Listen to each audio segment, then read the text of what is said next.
Kuni kecha Luiza Rasulovaning Dilnoza Kubayeva ikkinchi xotin deya otilgan o'qlarga javoban aktrisa shunday javob berdi. Tobora hafsalam pir bo'lib boryapti. Dilnoza Kubayeva sevgisini uchratishdan umidini uzgani haqida aytib o'tdi. Bundan ko'rinib turibdiki, shuni xulosa qilish mumkin, aktrisa haligacha qalbini zabt etadigan insonni uchratmagan va turmushga chiqmagan.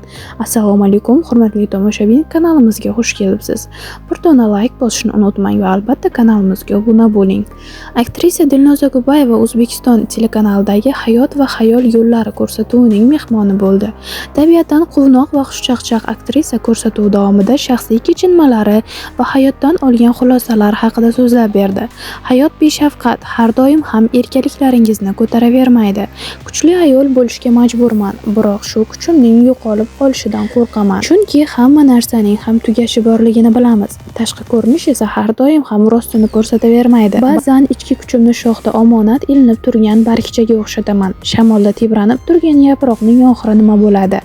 Lekin kuchli bo'lishga majbur emas edim. Aslida biz ayollar har doim bolalarcha quvnoq bo'lib, kulib, bolalarga xos samimiyligimizcha qolishimiz kerak edi. Yutqizgan eng katta narsam bolaligim bo'ldi. Bola bo'lib yashamadim, erkalanmadim. Qachondir shunday erkalik qilmoqchi bo'lsam, hayot o'z o'rnimni bildirib qo'ydi. Shunda, men nimalar xohladim deb yana o'sha eski o'z holimga qaytdim. Ulardan so'ng bolalarcha erkalanish menga emas ekan degan xulosaga kelaman. Hayot shunday beshafqat, har doim ham sizning injiqliklaringizni ko'taravermaydi. Endi sevib qolishim juda qiyin. Aktrisaga o'zi suratga tushgan Telba filmidagi kabi sevgi hayotda ham uchrasa, bunday holatda nima qilgan bo'lardingiz mazmunidagi savolga quyidagicha javob berdi. Endi sevib qolishim juda qiyin. Sevgi borasida umidim yo'q. Yuragimni yaratganga bo'lgan sevgi bilan band qilganman. Butun insoniyatni sevaman, chunki Allohni sevish busiz bo'lmaydi. Ammo bundan farqli o'laroq bir erkakka bo'lgan sevgi masalasida gapirishni ham xohlamayman. Shu darajada ko'nglim og'rigan. Bu kabi mavzulardan tobora hafsalam pir bo'lib boryapti.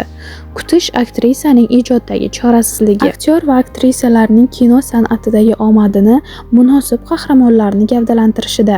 Buning uchun shu obrazlarga munosib ko'rilishi kerak. Shu ma'noda aktrisalarning ijoddagi chorasizligi nima bo'lishi mumkin deyilgan savolga Dilnoza Kubayeva kutish deya javob berdi. Aktrisaning ijodiy chorasizligi bu kutishdir. Avvalgi intervyularda aytib o'tganimdek, biz aktrisalar mahkummiz. O'z rollarimizning mahkumimiz. Ba'zilar o'zing kino ol deyishadi, biroq film olishni xohlamayman, chunki bu ish qo'limdan kelmaydi. Yaqinda agar aktyor spektakl sahnalashtirdimi, bu aktyorning o'ldi degan mazmunidagi gapni eshitdim.